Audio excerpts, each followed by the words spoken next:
جی مشائخ.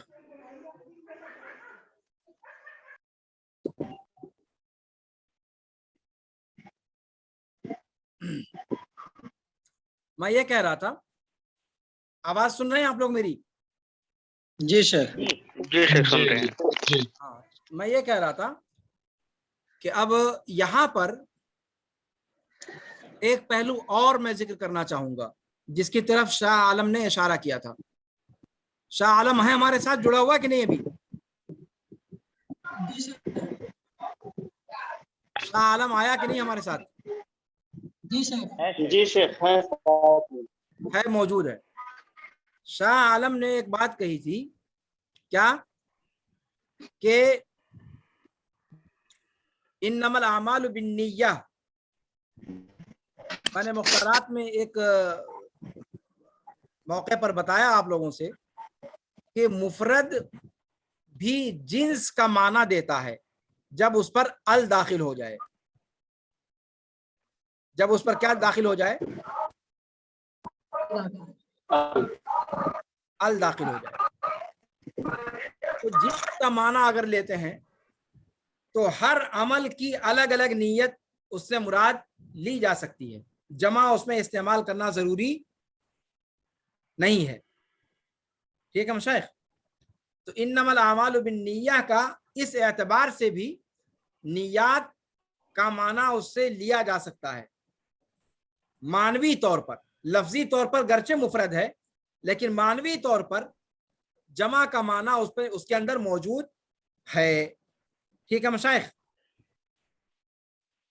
سمجھ آ رہی بات کہ نہیں؟ جی شیخ. جی طیب.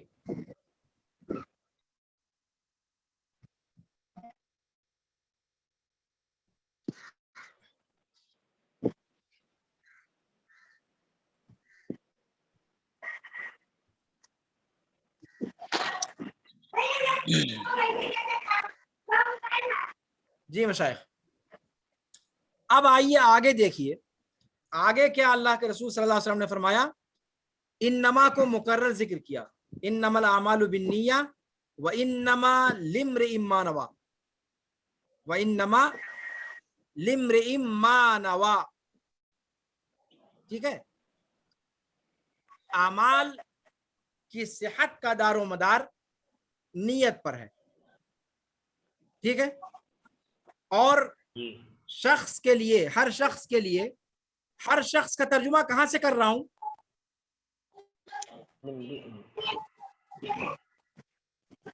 کون بتائے گا؟ احسن, ماشاء اللہ تبارک اللہ. کچھ لوگ آپ لوگوں میں سے سمجھداری ہے ان کے ہاں. لمرئن, امرئن, امرؤن یہ نکرہ ہے. امرؤن, امرئن, امرأن, حالت رفع, حالت نصب, حالت جر. امرؤن حالت رفع میں, امرأن حالت نصب, اور امرئن حالت جر.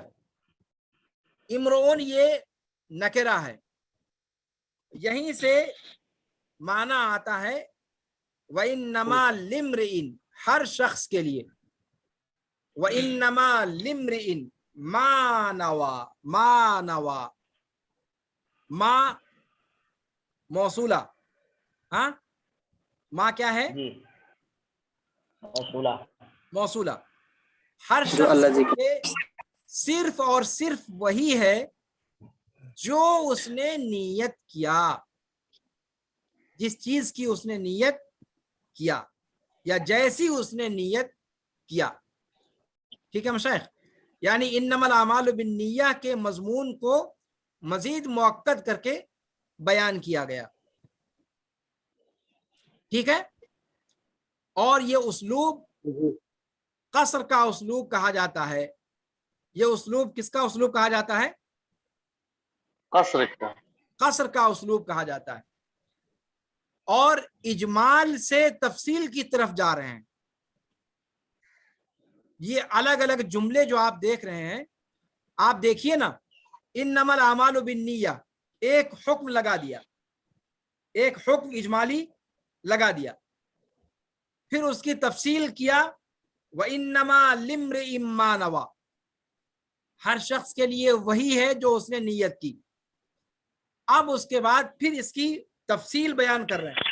گویا پہلا جملہ سب سے مجمل، دوسرا جملہ اس سے مفصل، اور تیسرا جملہ جو فا کے بعد آ رہا ہے وہ پہلے دونوں جملوں کی مکمل تفصیل کے طور پر وارد ہوا ہے کہ نہیں ایسا؟ جی جی جی شیخ.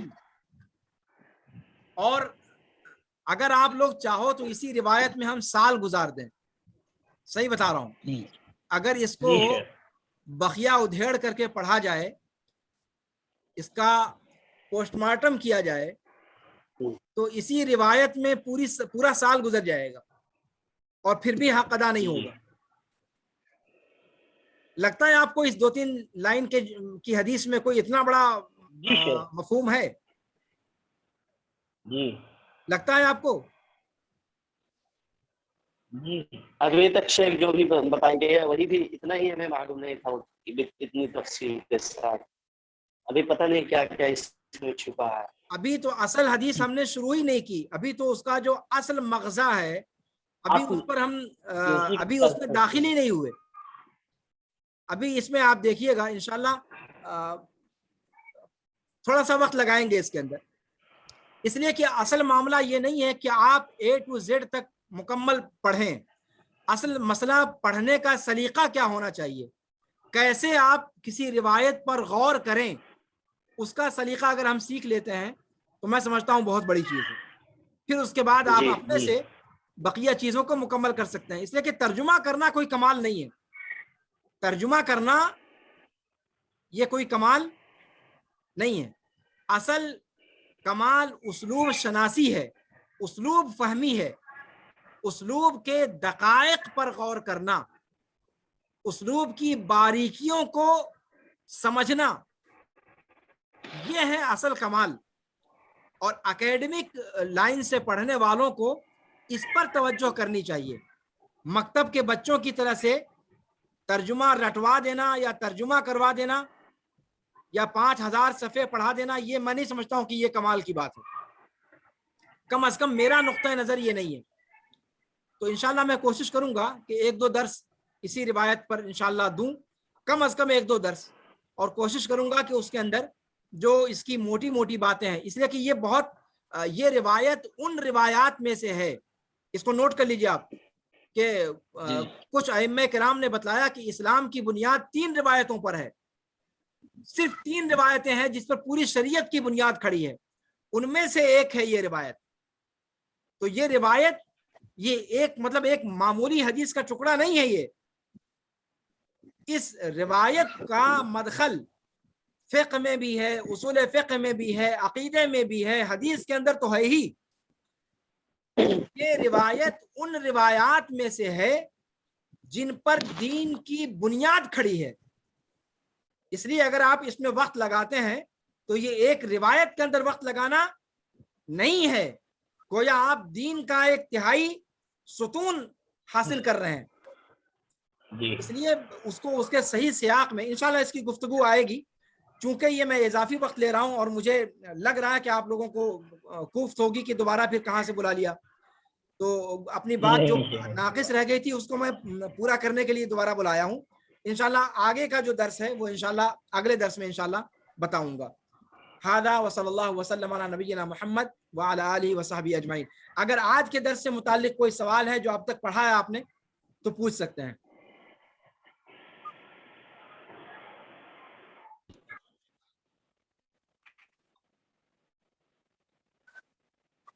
جی مشائخ.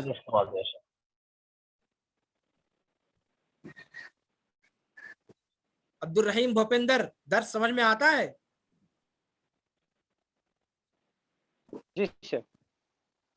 پوری طرح سمجھ میں آتا ہے یا آڑا ترچھا؟ تو شیخ اس کا مطلب جو عصر کے بعد اگر کوئی جنازہ ہو تو اس کے لیے تو الگ سے وضو بنانے کی ضرورت نہیں ہے نا؟ اس پر وہ ایک الگ مسئلہ ہوا. چونکہ وضو جب آپ کرتے ہیں تو وضو میں آپ کی نیت مطلقاً یہ ہوتی ہے کہ آپ یہ وہ والا وضو کرنے جا رہے ہیں جو عبادت کے لیے شرط ہے. جو عبادت کے لیے شرط جی ہے. آپ وضو اس نیت سے نہیں کرتے کہ صرف اس سے عصر کی نماز پڑھیں گے. کوئی ایسا آدمی ہے جو ظہر کی وقت نیت کرے ظہر کے وضو کی، خالی ظہر کی فرض نماز پڑھیں گے، سنت بھی تب تو صحیح نہیں ہوگا پڑھنا.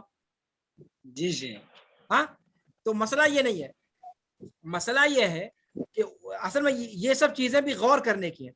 وضو کے اندر جو نیت آپ کرتے ہیں وہ صرف یہ نیت ہوتی ہے کہ یہ وہ والا وضو کرنے جا رہے ہیں جو عبادت کی انجام دہی کے لیے شرط ہے، یعنی نماز کے لیے. اب اس سے آپ 5000 نمازیں پڑھیے، کوئی مسئلہ نہیں ہے.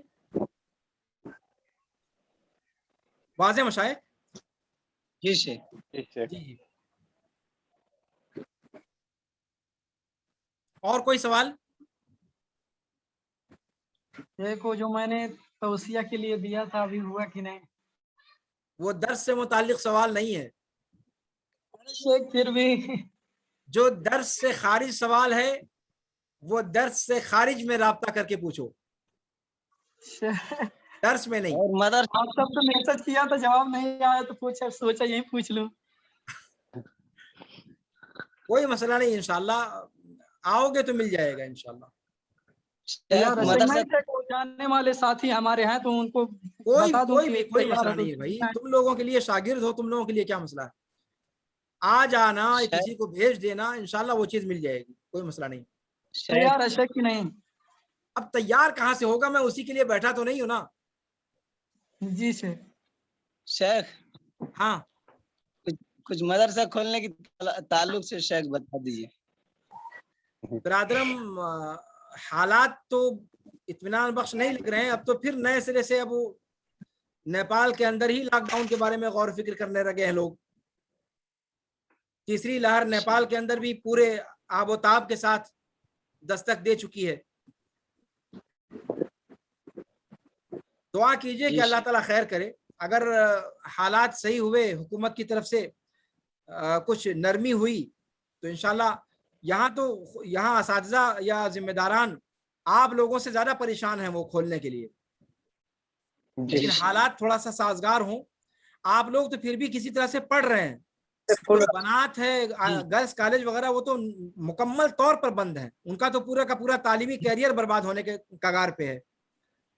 جی شیخ جی. تو مطلب حالات چیلنجنگ ہے اور اس پر نگاہ بنی ہوئی ہے. دعا کریں کہ اللہ تعالیٰ ایسے حالات پیدا کرے کہ پھر جلد از جلد اساتذہ جو ہے یا ذمہ داران مدارس کو کھولنے پر قادر ہو سکیں. جی. لیکن ابھی فی الحال آثار دکھائی نہیں دے رہے ہیں.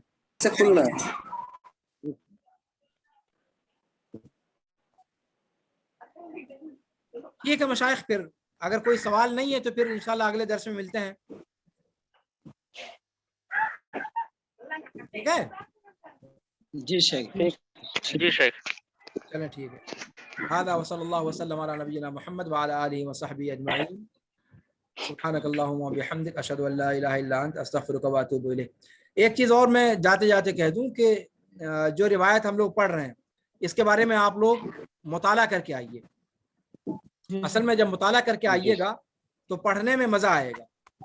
اور مطالعہ کرنے سے، جب مطالعہ کرنے کی بات میں کہتا ہوں تو صرف موطا میں نہیں، یہ روایت تقریباً آپ کو ہر جگہ ملی ہوگی. مشکات کے اندر بھی پڑھا ہوگا آپ نے، بلوغ المرام میں بھی شاید ہو یہ روایت.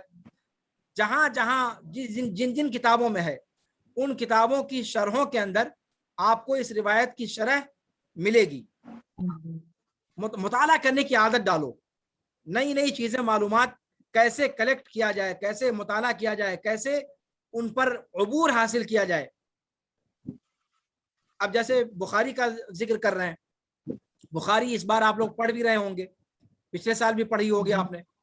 تو بخاری کے اندر پہلی روایت ہے یہ. اور جب بخاری کے اندر ہے تو بخاری کی جتنی شرحیں ہیں ہر شرح کے اندر اس پر گفتگو موجود ہے. تو آپ بخاری کی شرحوں کو پڑھیں، اس سے استفادہ کریں. جب آپ لوگ مطالعہ کر کے آؤ گے تو میرے علم میں اضافہ کرو گے. میں یہ چاہتا ہوں کہ آپ ہمارے علم میں اضافہ کرو، بجائے اس کے کہ آپ یہ سمجھو کہ میں علامہ دہر ہوں. میں کچھ نہیں ہوں. میں بھی آخر آپ لوگوں کی طرح سے ادھر ادھر کی کتابیں پڑھتا ہوں مطالعہ کرتا ہوں پھر آ کر کے آپ لوگوں کے سامنے کوئی بات کہتا ہوں. تو اگر آپ لوگ مطالعہ کر کے آئیں گے تو پھر معلومات میں اضافہ ہوگا اور پڑھنے پڑھانے کا ایک لطف آئے گا. استاذ کو بھی لگے گا کہ ہاں مجھ کو بھی کچھ چیزیں حاصل ہوں گی. تو یہ علم جو ہے افادہ استفادہ دونوں اس کے اندر ہونا چاہیے. آپ لوگ ماشاءاللہ اب صاحب دستار بننے والے ہو ہاں ہفتہ عشرہ کے اندر, تو آپ لوگ کوئی کم کسی سے تھوڑی نہ ہو. تو جہاں جہاں آپ کو لگتا ہے کہ اس روایت کے بارے میں تفصیل موجود ہوگی, شرح موجود ہوگی, آپ پڑھیے اور پڑھ کر کے آئیے, پھر مزہ آئے گا گفتگو کرنے میں. کیا مشائخ؟ هذا وصلى الله وسلم على نبينا محمد وعلى آله وصحبه أجمعين. والسلام عليكم ورحمة الله تعالى وبركاته.